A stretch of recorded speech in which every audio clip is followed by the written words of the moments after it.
e agora cabia aos lordes ditarem os rumos da nova era, a Era do Fogo.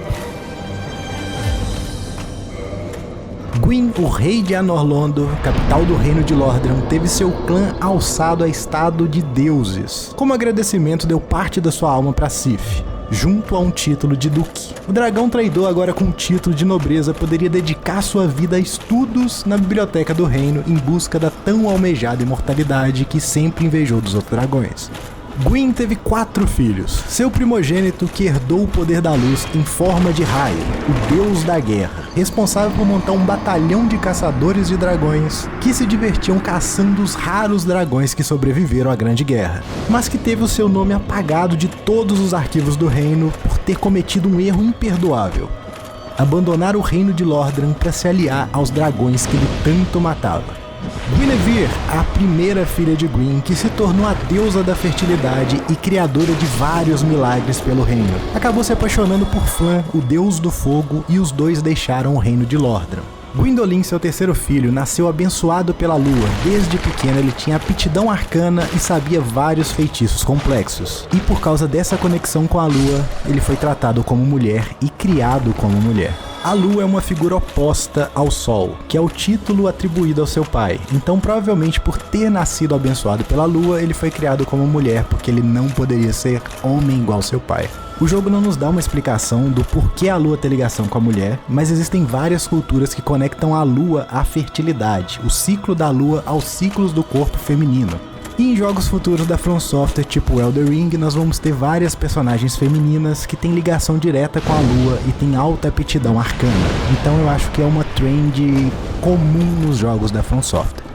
E por fim, a filha mais nova, Filianor, que a história será lembrada mais à frente. Um certo dia, Gwyn é visitado por uma serpente gigantesca com o nome de Frampt. Essa serpente se apresenta como a serpente primordial, um ser que sempre existiu e é imortal, e profetiza para Gwyn que a chama um dia será extinta e a Era do Fogo acabará, assim como a Era dos Ancestrais. Do fim da chama nasceria uma nova era, a Era da Escuridão.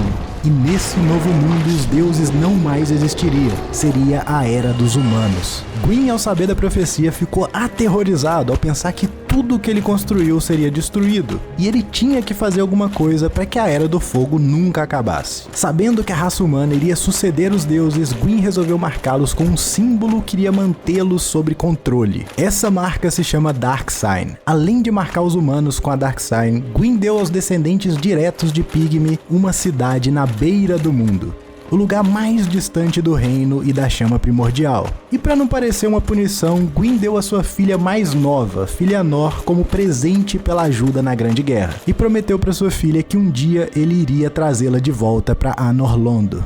E para os humanos que continuaram no reino, foi criado a cidade de New Londo. Gwyn deu a 4 guerreiros que se destacaram por serem ótimos estrategistas, fragmentos da sua alma, e os promoveu a reis. Esses 4 reis agora eram os soberanos da cidade de New Londo.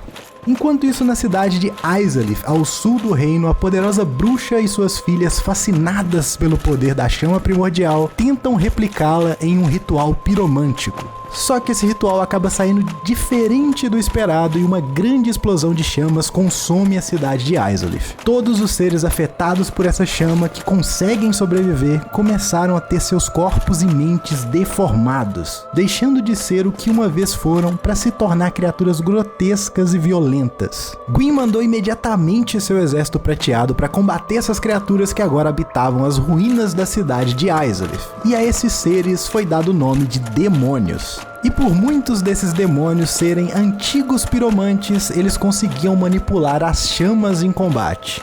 Só que essas chamas eram diferentes da chama primordial, era uma chama corrompida, e a ela foi dado o nome de Chama do Caos. A batalha contra as hordas de demônios pareciam não ter fim, e as armaduras prateadas dos soldados de Gwyn começaram a se tornar pretas, de tanto contato com a chama do caos. E como última medida para conter os demônios, as ruínas da cidade de Izalith foram isoladas nas profundezas do reino, já que a batalha parecia não ter fim. Com o tempo passando e a chama ficando cada vez mais fraca, uma nova ameaça surge no reino. Cavaleiros negros em trajes de caveiras. Esses cavaleiros armados de uma magia capaz de roubar a essência vital de suas vítimas e ficando cada vez mais forte com os seus assassinatos. Diante dessa ameaça, Gwyn descobriu que esses cavaleiros eram liderados pelos 4 reis que ele havia dado parte da sua alma e deixado como reis de New Londo. Os 4 reis de New Londo haviam aprendido uma magia capaz de roubar a vitalidade de suas vítimas e criaram um exército munido dessa magia em busca de mais poder. E para evitar maiores problemas, Gwyn mandou selar todos os portões de New Londo e inundou a cidade inteira, matando todos que lá habitavam, até mesmo os inocentes. E o que um dia foi uma cidade aliada, agora era apenas ruínas proibidas e lacradas do reino. Com a chama primordial ficando cada dia mais fraca, Gwyn teve que tomar uma decisão radical. Ele teve que juntar os seus fiéis mais poderosos e andar até onde a chama primordial se abrigava. E como ato de desespero, Gwyn ofereceu o que restou da sua alma e da alma dos seus seguidores para reacender a chama primordial e garantir que a Era do Fogo não terminasse naquele dia. Esse ato é chamado de o Grande Sacrifício, e dele foi originado o pecado de prolongar uma era que deveria ter sido extinta. Como consequência desse pecado, a raça humana foi amaldiçoada com a imortalidade. E o preço da imortalidade é a perda da humanidade. Cada vez que uma pessoa morre, ela perde parte da sua humanidade até chegar ao ponto que não lhe resta mais nada, e ela se torna apenas um zumbi imortal vagando pelo mundo, um Hollow. Alguns desses Hollows se tornavam altamente agressivos e com uma fome insaciável pela humanidade dos outros. E para remediar essa nova praga, as pessoas que começassem o processo de se tornar Hollow eram isolados, seja em Blighttown, uma cidade subterrânea focada em mineração e onde se passavam os arquedutos de Lordran, ou um asilo para mortos-vivos que ficava fora do reino. Ambas as opções eram prisões para essas pessoas que agora não eram bem-vindas em Lordran.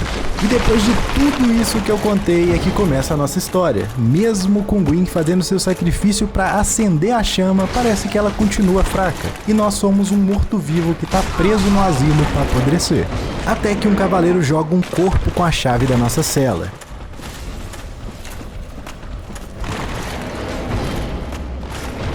Ao sair de onde estávamos presos, dá pra perceber que o asilo foi abandonado e está totalmente destruído. Não tem nenhuma figura de autoridade ali, só alguns presos que conseguiram se libertar das celas, mas eles já estão todos Hollows. E explorando o asilo, procurando a saída, nós damos de cara com um demônio gigante que tá ali pra supostamente evitar que qualquer prisioneiro saia. Como não estamos equipados o suficiente para enfrentar esse desafio, a melhor opção é correr. Mais ao fundo do asilo nós encontramos o cavaleiro que nos jogou a chave. O nome desse cavaleiro é Oscar. Ele é um cavaleiro de Astora, uma terra distante muito conhecida pela sua cultura e sociedade avançada. Seus cavaleiros são reverenciados pela proeza em combate, depois da lenda que há muitos anos atrás Astora foi atacada por uma besta sombria muito poderosa, e um único cavaleiro de Astora, muito habilidoso, foi capaz de selá-la dentro de um anel, salvando toda a civilização. Então em Dark Souls, cavaleiros de Astora são essas pessoas que viajam o mundo com uma missão épica, sagrada. Eles são considerados heróis. Oscar nos diz que veio pro asilo porque uma lenda corre em sua família, de que um dia um morto-vivo sairia do asilo e seria o responsável por tocar os sinos do despertar. E que ele espera que esse morto-vivo seja nós. Então ele te dá o frasco de Estus e a chave que vai te possibilitar sair do asilo, já que Oscar está muito machucado e só lhe resta morrer ali. Agora com a chave nós podemos explorar melhor o asilo e pegar os equipamentos melhores para poder lutar contra o maior desafio desse local, que é o demônio do asilo. Depois de derrotarmos o demônio e finalmente termos acesso ao lado de fora do asilo, é possível perceber que estamos presos em uma montanha isolada de tudo. E quando chegamos na beira do penhasco, um corvo vem e carrega a gente. One day an undead shall be chosen.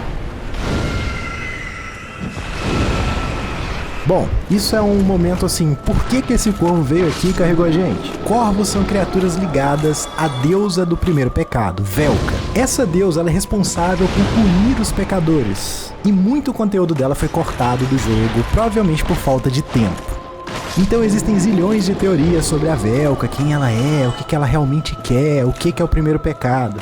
A teoria que nós vamos ficar aqui é com que ela é a deusa do pecado, então provavelmente ela é antagonista aos deuses porque eles reacenderam a chama. Então de alguma forma Velka vê em nos ajudar uma forma de punir os deuses. Chegando em Firelink Shrine, a primeira coisa a se perceber é a música melancólica e ao mesmo tempo uma serenidade. A paz de Firelink não é de vitória, é a paz dos derrotados, daqueles que não têm mais força para lutar e seguir em frente. A paz de quem aceitou o destino que lhe foi imposto.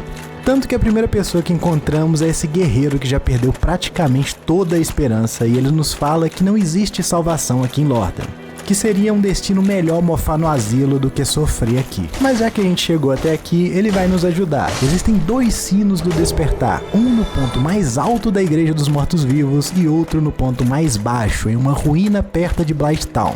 Como a gente não tem a mínima ideia do que estamos fazendo aqui e nem dos desafios que nos esperam, vamos em busca do primeiro sino que fica na igreja, né?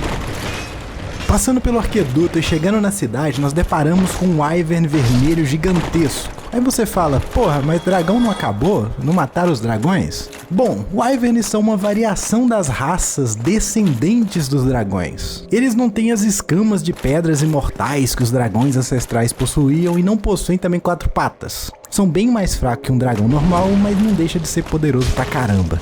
Segunda coisa que chama mais atenção na cidade são os vários soldados, barricadas e todo um sistema de defesa preparado para receber invasores. Só que esses soldados já se tornaram hollows e eles nem sabem mais o que ou contra quem eles estão defendendo a cidade. Além disso, nós temos casas bloqueadas com tábuas por fora, cachorros, guardas patrulhando, o que só pelo level design nos conta que com a crise da maldição, a cidade entrou em estado de alerta prendendo seus cidadãos e colocando patrulhas para segurar a ordem na cidade. Para reforçar essa sensação de crise e lugares fechados às pressas, o level design é cheio de chave perdida que você tem que encontrar em corpos no meio da cidade. E só um adendo, isso aqui é o Burgo, então quer dizer que quem morava aqui eram as pessoas ricas. Já já a gente vai descobrir onde as pessoas pobres foram parar. Ao subir e explorar mais um pouco, nós chegamos em uma muralha destruída com 2 arqueiros apostos para defender de algo. E ao subir e matar os arqueiros e continuar andando na muralha, nós damos de cara com o Taurus Demon, um demônio gigantesco que provavelmente foi um dos responsáveis por parte da destruição da muralha e da cidade. Os 2 arqueiros posicionados na torre antes de você enfrentar o boss é genial. Eles estão ali só para chamar sua atenção e te mostrar que tem uma escada antes mesmo de você saber para que você vai usar aquela escada. E se a gente conectar essa escada com o conhecimento que a gente já tem do Asilo Demon, o demônio do asilo, a gente sabe que é para dar esse golpe aqui no inimigo.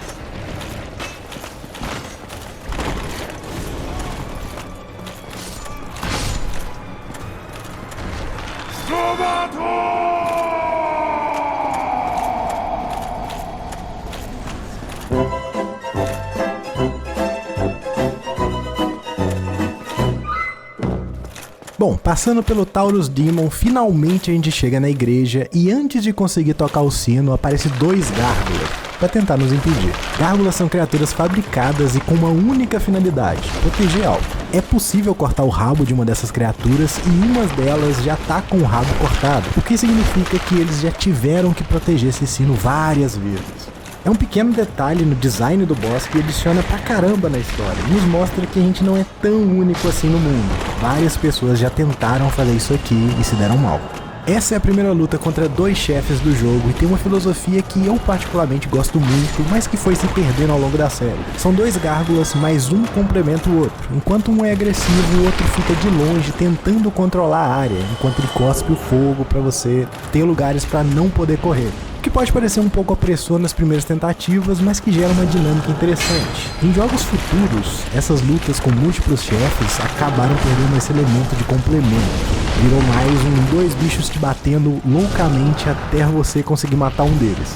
Mas isso nós vamos deixar para os próximos jogos e quando essas lutas chegarem. Depois de tocarmos o sino, o próximo fica nas ruínas aos arredores de Blighttown. Então para isso teremos que visitar esse lindo local que era mandado às pessoas que se tornavam mortos-vivos ou simplesmente não eram bem-vindas na cidade. E a entrada principal de Blighttown é pelo esgoto. No esgoto, além de ratos gigantes, nós vamos conhecer uma figura no mínimo interessante. Gaping Dragon. Como o nome já diz, ele é um dragão, só que corrompido pela sua fome insaciável.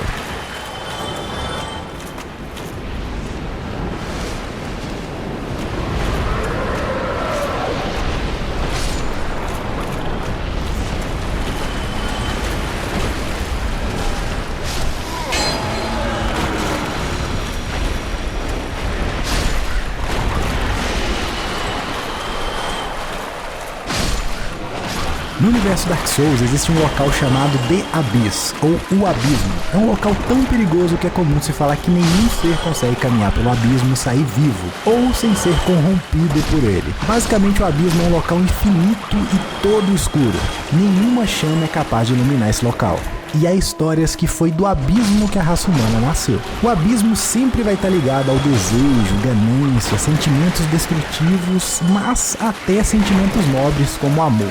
Todo ser que entrar em contato com o abismo acaba se deformando em alguma criatura dominada por algum desses sentimentos. E no caso do Gaping Dragon, ele é a prova que o abismo pode corromper até os descendentes dos dragões ancestrais. No fundo do esgoto, nós chegamos nos portões de Blighttown, que são fortificados para mostrar quanta preocupação a cidade tinha em manter essas pessoas presas e sem contato com o mundo exterior. Tá, mas a pergunta fica, o que era Blighttown? Como podemos ver, esse local é cheio de andaime, então antes dele se tornar o esgoto da cidade, ele era uma mina. E tem muitas teorias que apontam que Blighttown foi onde se achou a titanita, que é o mineral que nós utilizamos para reforçar a arma e a armadura dentro do jogo. Então era um local estratégico para o reino e tinha muita importância. Mas com a maldição aumentando, a cidade resolveu que ali seria onde eles colocariam os rejeitados. E como eles foram deixados ali para apodrecer, sem contato nenhum com a cidade, totalmente trancados, muitos deles foram obrigados a recorrer a canibalismo para sobreviver. E por isso encontramos muitos inimigos deformados aqui utilizando o corpo de outras pessoas como arma. Blighttown é um dos locais mais odiados de Dark Souls por causa das mecânicas de veneno e tóxico. Tudo nesse local te envenena. E você soma esse veneno com os andaimes altos que te faz cair, morrer instantaneamente. Então você tem que ter cuidado enquanto você tá andando, mas ao mesmo tempo você tem que andar rápido, porque você tá envenenado. Se você enrolar muito, sua vida vai acabar e você vai morrer do mesmo jeito. Então sim, Blighttown é um dos lugares mais divertidos de Dark Souls que todo mundo ama. E isso é muito bom no level design. Porque essa sensação horrível é a prova que o level design é perfeito, porque você consegue passar apenas com o level design a sensação de como é viver nessa cidade e ficar preso ali para sempre. No pé de Blighttown chegamos nas ruínas de Izalith, a cidade que foi consumida pelas chamas do caos. E o nosso primeiro desafio é uma mulher que metade do seu corpo é uma aranha demoníaca.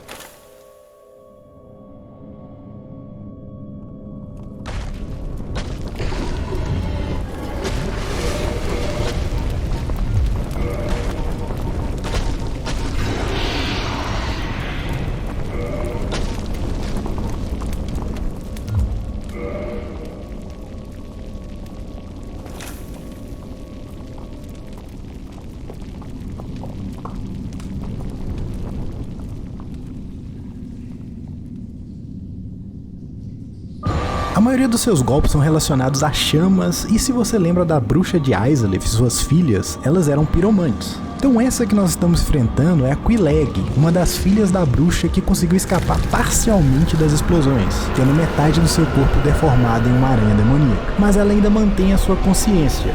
Derrotando a Quelaag, nós finalmente podemos tocar o segundo sino e vemos uma cutscene de um gigante gigantesco adormecido se levantando para abrir um portão maior ainda, o que já nos dá indício que esse tocar do sino é um ritual do reino, não é uma coisa por acaso que está acontecendo agora, isso foi planejado há muito tempo.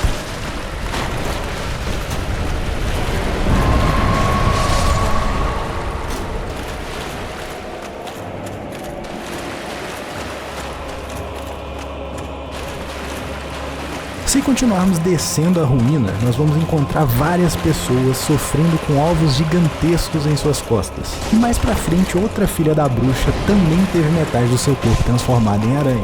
Mas essa filha, ao contrário da Quelaag, ela tá doente e cega. Ela é conhecida como Fair Lady, ou Senhora Justa. Essa filha, depois de ver o que a sua tentativa de replicar a chama causou, ela dedicou toda a sua vida a amenizar o sofrimento daqueles que foram afetados pelos seus atos. E passou a ingerir comer esses ovos e toxinas que afligiam os habitantes da ruína. Isso fez com que ela ficasse nesse estado catatônico. Então a Quelaag, que a gente acabou de matar, é a irmã dela que resolveu dedicar sua vida em tentar protegê-la e amenizar o sofrimento dela. E para isso ela fica coletando a humanidade das pessoas que passam perto das ruínas, porque é a única forma de amenizar o sofrimento da Fair Lady. Mais a fundo na ruína nós encontramos ainda um demônio gigantesco e deformado pisando em lava. E esse demônio é passivo, ele fica só te olhando. Esse monstro gigantesco é o único filho homem da bruxa de Isleth. E antes mesmo dela tentar replicar a chama, esse seu filho já nasceu com uma condição bem peculiar. Desde criança ele já tinha feridas inflamadas que produziam lava, que queimavam seu corpo constantemente. Para remediar o sofrimento de seu filho, a bruxa criou um anel capaz de reduzir a dor causada pelo contato com a lava. Mas o seu filho era meio descuidado e perdeu esse anel. Já com a criação da Chama do Caos, ele foi a primeira pessoa a se tornar um demônio gigantesco e ficou conhecido como o primeiro demônio de todos. E com esse fardo, ele dedicou a sua vida a proteger a roupa de uma das suas irmãs que morreu na explosão. Tanto que para lutar contra esse monstro é necessário que você roube as roupas do túmulo da irmã dele. Aí sim ele fica agressivo.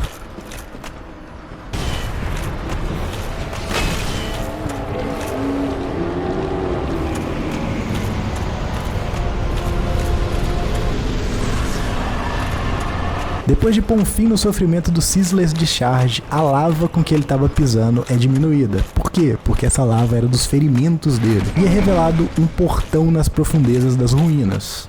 E esse portão é para Isleth. E tá cheio de hordas de demônio. Se a gente chegar perto, essa ruína vai estar selada com uma magia poderosa dourada. Provavelmente Gwyn, antes de se sacrificar, quis garantir que os demônios não saíssem das ruínas e criou essa magia. Ou pode ser simplesmente questão de game design, que você não quer que as pessoas vão para um lugar super avançado e você tem que arrumar uma barreira imaginária para isso, né? Mas vamos ficar com a teoria do Gwyn. Bom, agora que estamos impedidos de passar, a melhor alternativa é ir pro forte que o gigante abriu ao tocar os sinos. O forte de Sen foi construído com muitas armadilhas como um teste para quem quisesse chegar em Anor Londo, a cidade dos deuses. Inúmeros guerreiros morreram ao tentar passar por esse local e os que conseguissem teriam que enfrentar o golem de aço para provar que são dignos de pisar em Anor Londo. E bom, esse lugar aqui não é tão legal assim pela primeira vez, é bem chatinho. A melhor dica que eu dou pra você preservar sua sanidade mental é você passar correndo por aí ignorando tudo. Não fique nesse lugar, ele suga sua alma.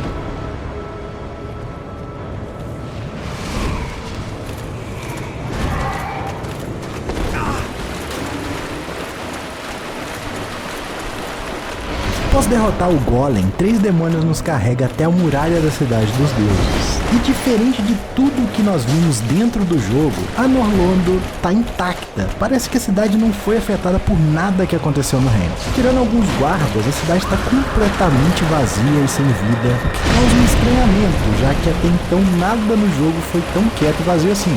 E para chegar na catedral, nós precisamos passar por dentro do castelo. E uma sala em específica chama bastante atenção, que é essa sala aqui recheada de cabeça de dragão e de wyvern. Todos posicionados como se fossem troféus dos caçadores de dragões liderados pelo primeiro filho de Gwyn antes de abandonar o reino. É um pouquinho de lore aqui só no level design. Quando finalmente chegamos na catedral, nós somos recebidos por 2 guerreiros, Ornstein e Smaug.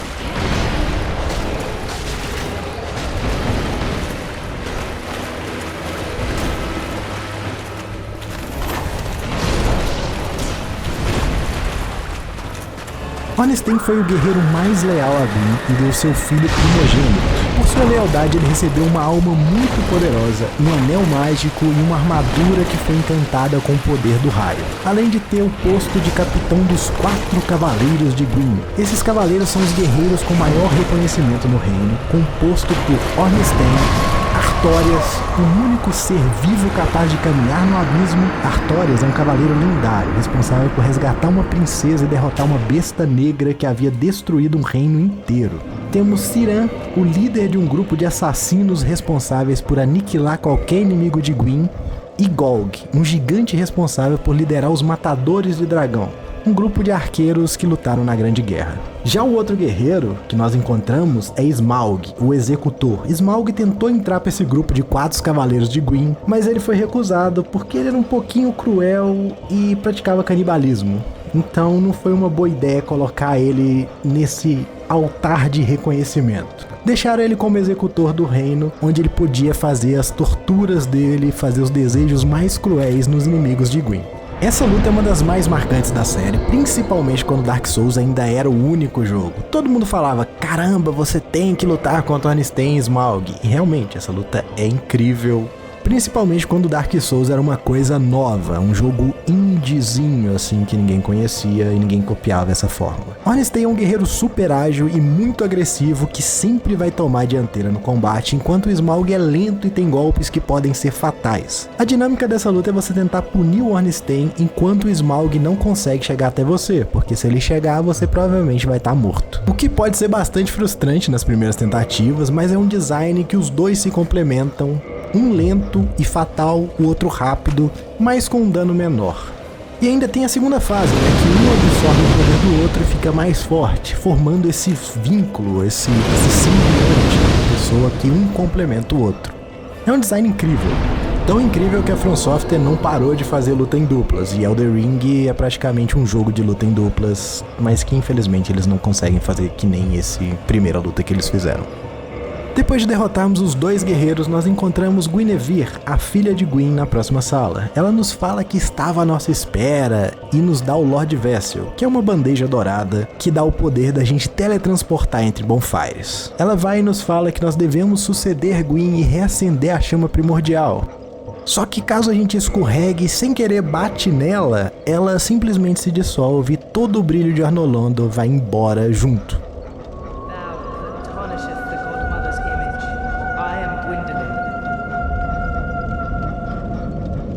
Transgression shall not go unpunished.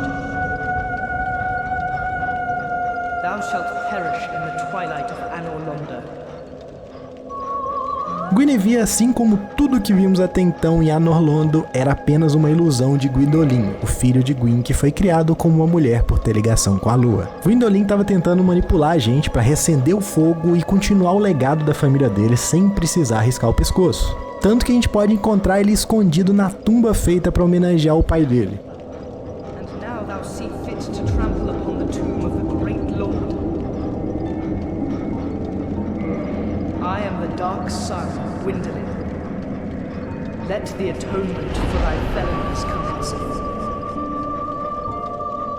Caso a gente lute e mate o Gwyndolin, nós vamos ter cometido um pecado e perderemos acesso a alguns bonfires do jogo. Além da gente ficar mais suscetível ao ataque dos Dark Moon Knights, que é tipo um clã liderado por Gwyndolin, que o jogador pode se aliar a esse clã para proteger Anor Londo. Voltando agora em Firelink, os sinos acordaram a serpente primordial Frampt, aquela que no começo do vídeo eu falei que tinha profetizado a Gwyn o fim da Era do Fogo. Frampt é super cordial e nos fala que caso queiramos acabar com a maldição dos mortos-vivos, é preciso reacender a chama e que o Lord Vessel precisa de 4 almas poderosas para poder abrir o caminho para onde a chama primordial tá. E que essas 4 almas estão com 4 seres que já foram úteis, mas que agora já perderam sua utilidade, mas se recusam a entregar suas almas. E que é o nosso dever ir lá e resgatá-las. Frampt tá falando dos 4 reis de New Londo, da bruxa de Izalith, do Nito e de Sif, o dragão sem escamas. Nesse momento você pode decidir qual dos 4 você quer ir primeiro, então vamos começar com o Sif. Sif é o dragão que foi promovido a Duque por Gwyn e foi lhe dado a biblioteca do reino para que pudesse fazer estudos. Quando chegamos na biblioteca, nós já nos deparamos com vários mortos-vivos deformados por cristais e mais pra frente acabamos chegando em uma prisão. E só pelo level design nós conseguimos ver que Sif estava fazendo experimentos com os cidadãos de Lothran. Inclusive chegamos em um local da prisão com várias criaturas deformadas e uma delas é passiva e tá chorando.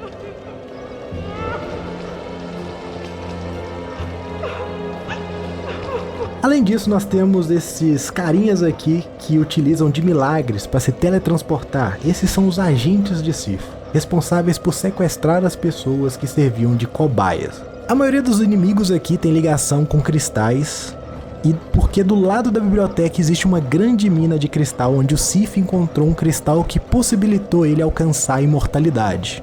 E ele estava fazendo experimento com ele em outros seres também. Mas aos poucos o cristal corrompeu o dragão e deixou ele completamente louco e cego. E para proteger esse cristal que deixava ele imortal, ele usou magia para deixar os caminhos até ele invisíveis. Tanto que essa parte é esse absurdo aqui que vocês estão vendo. Quando finalmente chegamos no cristal, o Sif aparece e a luta contra ele utiliza ataques em área tentando encontrar a gente, porque ele é cego.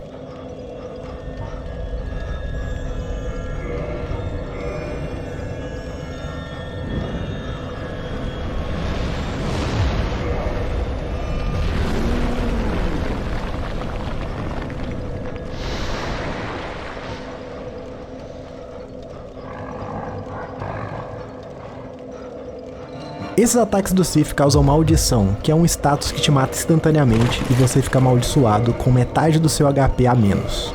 Pra curar isso você tem que ter um item específico que tira a maldição, ou você tem que ir num NPC específico em New Londo na PQP pra tirar esse status de você.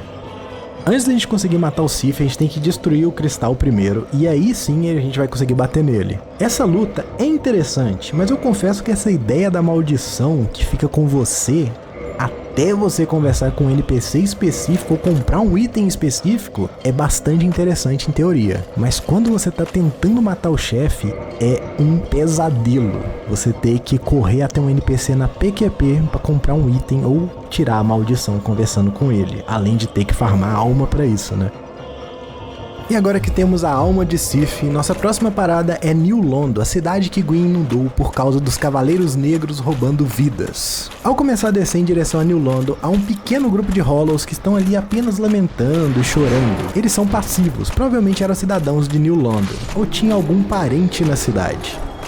E aqui o jogo quebra uma das expectativas que nós temos. Hollows são agressivos. Durante o jogo inteiro nos é dito que Hollows são malignos, que eles são um problema, que eles vão atacar tudo e todos e devem ser segregados. Mas aqui não, aqui eles estão passivamente chorando. Quando começamos a aproximar das ruínas da cidade, fantasmas dos moradores começam a nos atacar, e a única forma de atacar de volta é se você tiver o item que é a mão cortada de um morto. Essa região tem apenas esse tipo de fantasma até a gente drenar toda a água da cidade.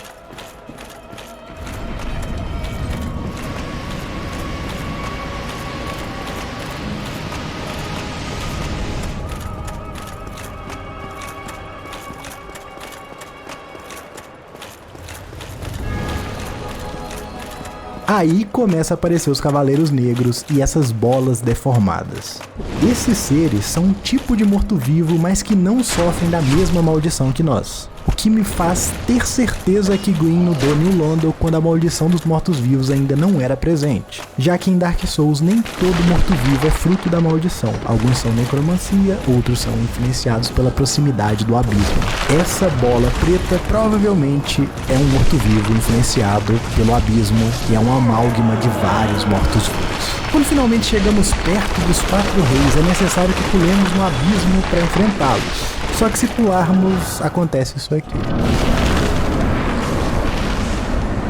Porque o abismo não é um local para qualquer um conseguir andar. Se lembrarmos, existe uma pessoa só que foi capaz de andar pelo abismo.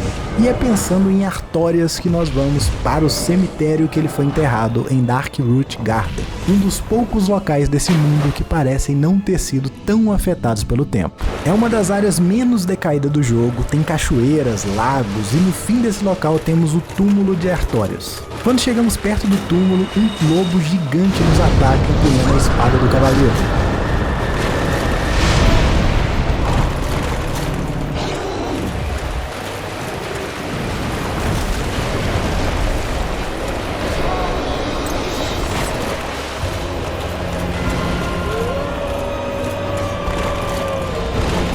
Sif era o companheiro de batalha de Artorias e após a morte do cavaleiro, Sif dedica a sua vida a proteger o túmulo de saqueadores, que no caso somos nós que viemos em busca do anel do Artorias, porque só o anel dele que dá a proteção para podermos andar no abismo e derrotar os 4 reis. O marcante dessa luta é que o Sif, quando tá com pouca vida, começa a mancar e tem seus ataques reduzidos.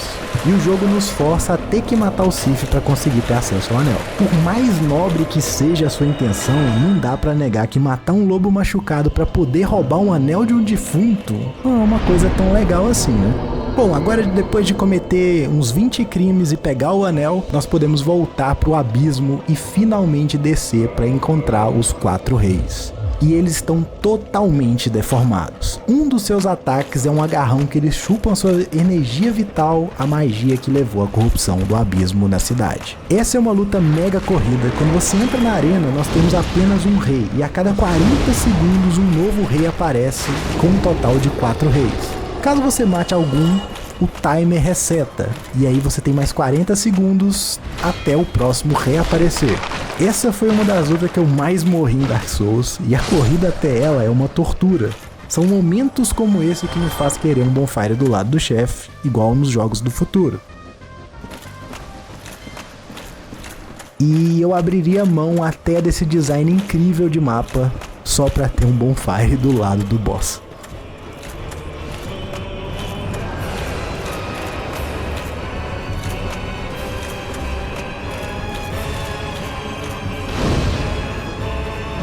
Agora só faltam mais 2 lords, o Nito e a bruxa de Izalith. Nito fica no cemitério perto de Firelink e quando começamos a descer as catacumbas encontramos muitos esqueletos. Essas criaturas são mortos-vivos também, mas não são por causa da maldição. Eles estão sendo reanimados por necromantes. E no meio das catacumbas nós encontramos o Pinwheel, que é o mestre desses necromantes. A história desse chefe é um pouquinho trágica. Pinwheel tinha um filho e uma esposa que morreram tragicamente. O pai não conseguia superar esse trauma e começou a procurar formas de se reunir novamente com a sua família. E em seu desespero ele descobriu a necromancia, que é um poder ligado ao Lorde Nito. E ao fazer ritual para reviver seus familiares, ele obteve sucesso, mas com um custo. Sua esposa e filho foram ressuscitados em seu corpo e agora os 3 estão unidos para sempre, só que como um só. Cada máscara representa uma figura dessa família. Quando chegamos, o Pinwheel ainda está pesquisando uma forma de consertar esse erro e fazer com que sua família possa ter corpos separados. Só que a gente não vai dar essa chance pro Pinwheel, né? Mais a fundo na catacumba, depois do Pinwheel, nós encontramos a sala que o Nito repousa.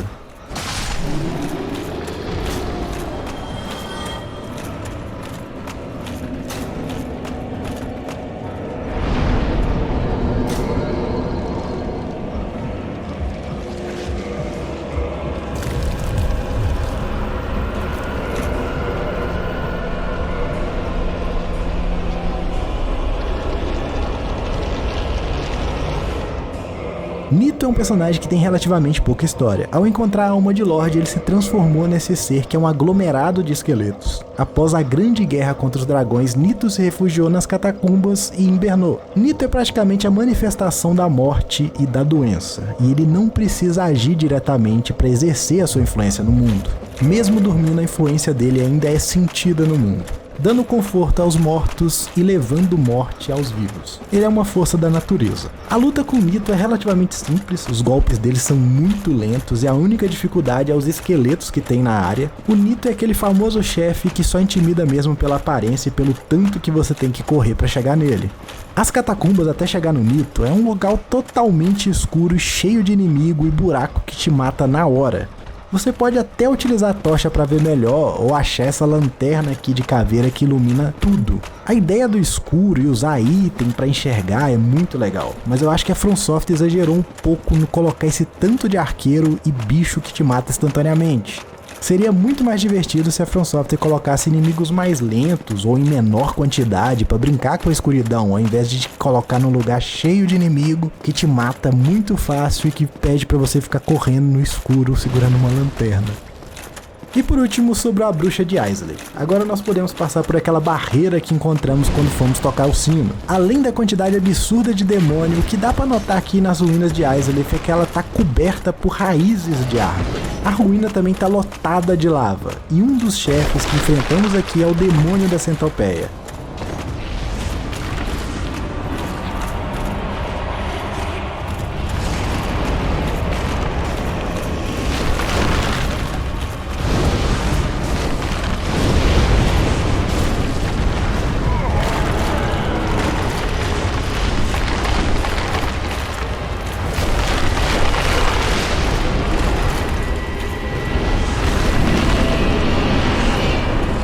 Quando derrotamos esse demônio, ele deixa cair um anel que nos dá a redução de dano ao caminhar na lava. Se você se lembra, esse anel era do filho da bruxa que se tornou um monstro gigantesco. Esse anel era tão poderoso que quando o filho da bruxa perdeu, o anel foi capaz de criar um demônio que acabamos de matar. E agora com esse anel nós podemos explorar mais a fundo as ruínas de Isley, já que podemos caminhar na lava agora sem morrer instantaneamente. E antes de chegarmos ao centro da cidade, nós somos parados por uma das filhas da bruxa, que diferente de todas as outras, está intacta. Essa é Quilana, que conseguiu escapar da explosão, mas parece ter retomado para Isley para proteger o que restou da sua família. E a gente mata ela. No centro da cidade nós encontramos uma criatura em formato de árvore gigantesca. Essa é a Bed of Chaos, ou Centro do Caos, porque Bed aqui não seria de cama, seria de algo que nasce, por aí. Bom, essa criatura gigante em formato de árvore é a junção da bruxa de Isley com duas das suas filhas. Tanto que nessa luta é preciso que você destrua duas runas que estão em duas raízes, uma na esquerda e outra na direita, antes de poder causar dano na criatura.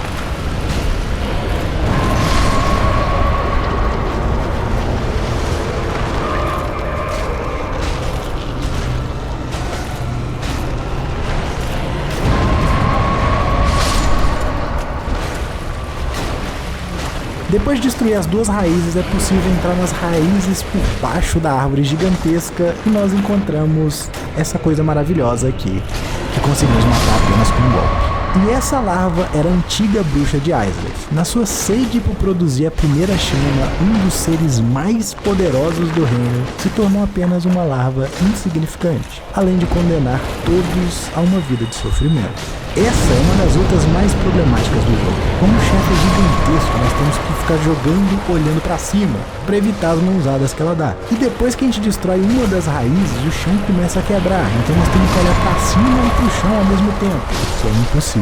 Sem contar que qualquer golpe que você tome nessa fase, você cai no buraco e morre instantaneamente. Então não é uma das lutas mais divertidas, é muito aleatório. E agora, com todas as almas recolhidas, só não resta voltar pro Lord Vessel e colocar as 4 almas para abrir o portão para a chama primordial. Mas ainda faltam as DLCs, que nós não falamos delas. Em uma das DLCs nós conhecemos Olassil, um reino que existiu há 400 anos. Há histórias que essa foi a primeira terra que os humanos habitavam e onde se criou os feitiços negros, ou Dark Sorcerers. Em Dark Souls existem 4 tipos de magia. Milagres, que são magias baseadas em fé. Para se usar um milagre, o mago precisa conhecer a história por trás daquela magia e recitá-la, como um mantra. E quanto maior a fé do mago nessa história, mais poderoso é o milagre. Existem feitiços, que são magias baseadas nos elementos da natureza, e os magos precisam estudar esses fenômenos para poder controlá-los, assim como os cientistas fazem na vida real. Piromancia, que é a manipulação das chamas, por isso que cada estudante dessa arte carrega com si uma chama que não é a chama primordial. mas sim um fragmento da chama do caos criada pela bruxa de Izalith. Nenhum piromante cria chama do zero, ele apenas consegue manipular esses fragmentos que ele carrega. E por fim, os feitiços negros, ou Dark Sorceries. Esses são feitiços utilizados do poder da humanidade. Esse tipo de feitiço tem como matéria-prima sentimentos. E foi esse que os feiticeiros de Olassil descobriram. E para continuar estudando mais a fundo essa arte, eles começaram a torturar outros humanos e extrair o máximo de humanidade e sentimentos das vítimas. A crueldade desses feiticeiros chamou a atenção de Kef, a serpente primordial que encontramos no abismo, e ela prometeu a esses feiticeiros que as respostas para as magias mais poderosas e sobre a humanidade estariam enterradas embaixo de Olassil. Com uma expedição para as profundezas do reino, esses feiticeiros encontraram a tumba de um homem. Esse homem parecia ser um dos primeiros ou o primeiro humano. A quantidade absurda de humanidade presente nesse ser fez com que os feiticeiros ficassem mais gananciosos e começassem a fazer mais experimentos com o corpo desse homem, a ponto dele se degenerar em uma criatura sombria e agressiva que apenas a sua presença era capaz de corromper outros seres. Esse homem transformado teve o nome de Manos, e dele a escuridão se alastrou por Olassil, corrompendo e degenerando todos os seres que por ela eram tocados. E desse ser surgiu o abismo. Com a escuridão se espalhando, Gwyn mandou 3 dos seus 4 cavaleiros reais, Artorias, Ciaran e Gog, para tentar evitar a corrupção total do reino. E nessa DLC nós vamos fazer uma viagem no tempo para essa história que aconteceu muito antes do Gwyn sair para reacender a chama. Após pegarmos um pendente quebrado e resgatarmos uma princesa presa dentro de um monstro de cristal, nós somos puxados para esse exato momento quando os 3 cavaleiros reais de Gwyn estão em uma missão para resgatar esse reino. Bem no começo da DLC nós encontramos com Artorias, mas ele não tá como o grande herói da lenda que a gente conhece. Artorias está com o braço quebrado e totalmente corrompido pelo abismo.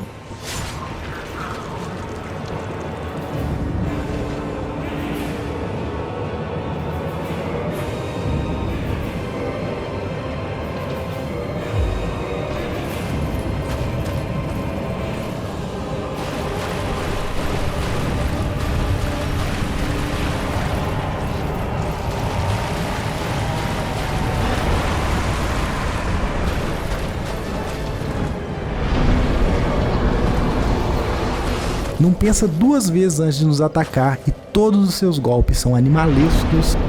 Somos obrigados a pôr um fim na jornada do Artorias, o que causa um grande conflito sobre a história que ouvimos sobre o Artorias. Depois de derrotar Artorias, nós aprofundamos mais na escavação de Olassil e chegamos em um local com a humanidade em seu estado bruto. Todos esses seres andando é a humanidade abundante que vazou do Manos, o boss final da DLC. O ser responsável por nos puxar do futuro para esse local. E o motivo principal é a fixação dele pelo pendente quebrado que nós tínhamos. Há teorias que esse pendente pode representar um grande amor de Manos ou simplesmente uma nostalgia de algo que ele tinha enquanto era humano. E após ser consumido pelos seus sentimentos e se tornar um monstro, o pendente era a única coisa que dava conforto para ele, por isso que ele tem essa obsessão pelo pendente. Essa DLC termina com a gente matando humanos e confirmando ainda mais a bagunça que Gwyn fez com a linha do tempo ao tentar reacender a chama. A lenda do grande guerreiro Artorias, salvador da princesa, era na verdade uma grande mentira, porque quem salvou a princesa e matou a besta fomos nós ao voltar no tempo. E essa DLC embola ainda mais a linha do tempo da série Souls. Porque você pode acreditar ter reescrito a história voltando no tempo, ou você pode acreditar que tudo isso já aconteceu e a gente é apenas um peão nesse ciclo infinito de acontecimentos que já aconteceram e vão se repetir infinitamente. Eu particularmente prefiro a segunda versão, porque é um tema recorrente na série e que vamos ver mais a fundo nos próximos jogos. Mas ainda falta uma DLC antes da gente partir para as conclusões. A DLC do Mundo Pintado de Ariamis. Em entrevista, o Miyazaki confirmou que essa DLC foi totalmente improvisada. Ariamis era o primeiro protótipo de Dark Souls, onde eles testaram várias ideias antes de oficializar o projeto, mas como os inimigos e a ambientação nevada era muito distante da história que eles queriam contar, Ariamis ficou como um mundo separado que foi só posto no jogo porque eles já tinham dedicado demais a isso, e eles queriam colocar em algum lugar. Ariamis é uma pintura em Anolondor, protegida pelos Guardiões da Pintura. Basicamente, esse mundo foi uma encomenda dos deuses para um pintor chamado Ariamis. Eles queriam um mundo para poder jogar todos os seres indesejáveis ou que apresentavam algum perigo para o reinado do Gwyn. Nesse mundo nós vamos encontrar vários Corvins, que é esse povo corvo que tem ligação direta com a Velka, aquela deusa que a gente acredita que ela é contra os deuses, que te deu o corvo no comecinho do jogo para você sair do asilo.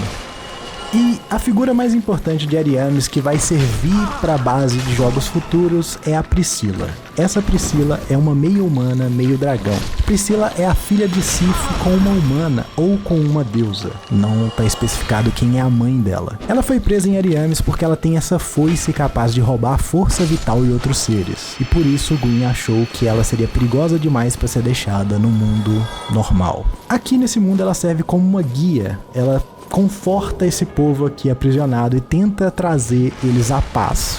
Basicamente a Priscila é uma chefe opcional, que quando você chega nela, ela te pede para deixar a pintura em paz, e você pode só ir embora e não precisa matar ela. Mas caso você resolva matar ela, aí ela tem uma luta meio chatinha, porque ela pode ficar invisível. E basicamente é isso. Ariamis é uma DLC que não tem muita história, porque ela foi meio que improvisada. Algo que eles vão corrigir só em Dark Souls 3, mas quando a gente chegar lá a gente conversa sobre isso. E agora, com todas as almas recolhidas, só não resta voltar pro Lord Vessel e colocar as 4 almas para abrir o portão para a chama primordial.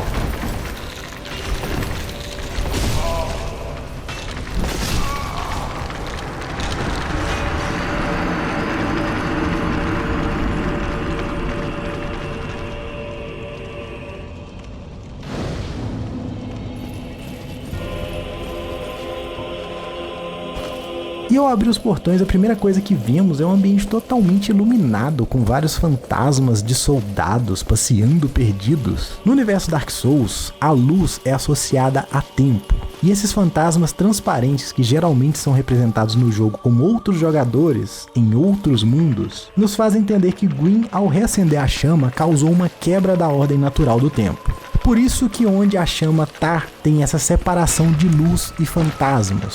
Gwyn criou um multiverso e aqui nós conseguimos ver mais nitidamente isso acontecendo. Observando a arquitetura e a quantidade de cinzas no chão, dá pra perceber que a explosão do reacender da chama queimou e derreteu tudo. E quando chegamos ao centro de tudo, que finalmente vamos confrontar a figura mais poderosa e importante para esse reino, ao invés de uma música épica como tivemos em todos os combates até então, começa um piano com uma melodia triste e solitária.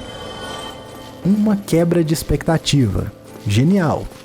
Nós estamos diante do ser que um dia foi o mais poderoso desse mundo. O deus que inundou cidades, amaldiçoou a raça humana, se distanciou de tudo e todos para tentar manter o seu poder sobre o mundo. E mesmo depois de tudo isso, o seu destino é solitário ao lado da única coisa que ele se importou a vida inteira.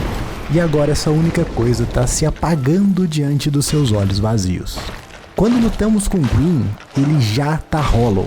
Aqui não estamos lutando contra um deus, mas sim com a casca que sobrou desse ser. E por isso a música não pode ser épica, não exalta. Apenas evidencia a tristeza de um ser que sacrificou tudo por poder e mesmo assim fracassou.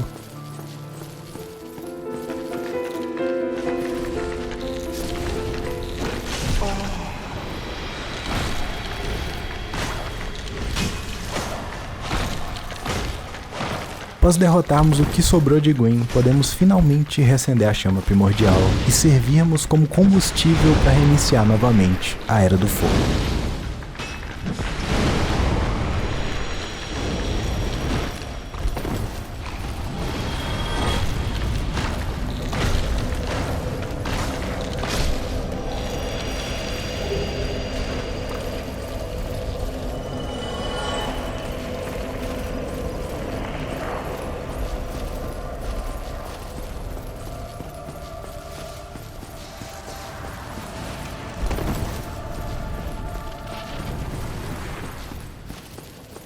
Esse é o final que o jogo te apresenta caso você não leia as coisas ou explore o mundo.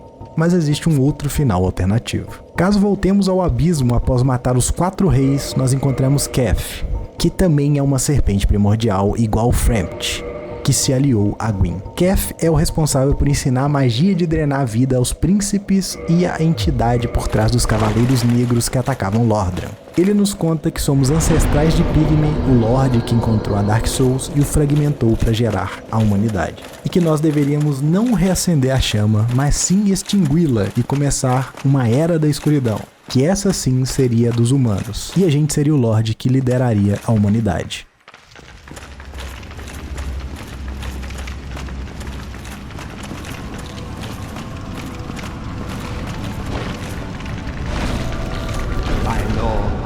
Bless thy safe return. Let Karth and Fran serve your highness. We are here to serve your highness.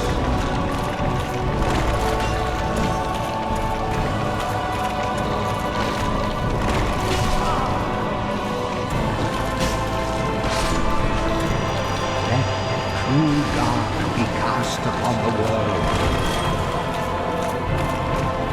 Our Lord returns.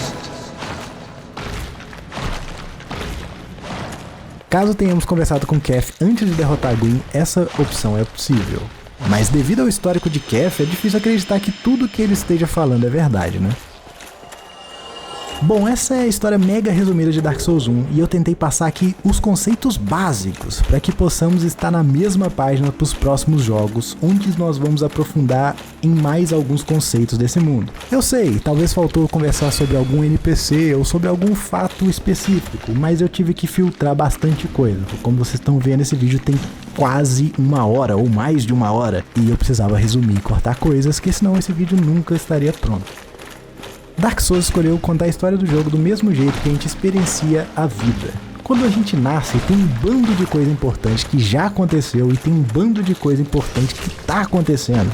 E ninguém tem conhecimento de tudo que aconteceu e de tudo que tá acontecendo. E muito menos a menor obrigação de nos falar o que aconteceu e o que tá acontecendo. Só nos resta ouvir o que os outros têm a dizer e ver se a gente quer se aprofundar mais no que eles dizem pra gente. Se a gente vai nos questionar sobre tudo que eles nos contam ou se a gente simplesmente vai pular de bonfire a bonfire, cumprindo tarefas e objetivos impostos por outros até que um dia chega o grande final, sem que a gente entenda o real motivo de estarmos fazendo aquilo. Eu queria tirar só um tempinho para analisar os temas recorrentes nas histórias dentro do Dark Souls, pelo menos do primeiro. O tema principal desse jogo é a busca pela imortalidade, tentar congelar o tempo ou estender um momento. E como isso causa sofrimento para quem tenta fazer isso. Esse tema ecoa nas histórias de personagens menores como Pinwheel e sua família que em busca da vida eterna se condenaram a viver todos em um mesmo corpo. Em personagens muito importantes como a bruxa de Izalith tentando recriar a chama e condenando a si mesma e a sua família a anos de sofrimento.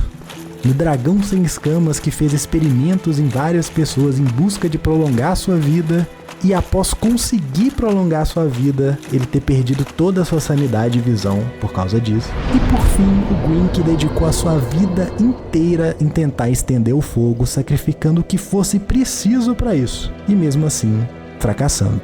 Todos esses personagens sacrificaram o presente em busca de um futuro eterno. E Dark Souls vem para nos dizer que movimento e mudança é o curso natural das coisas.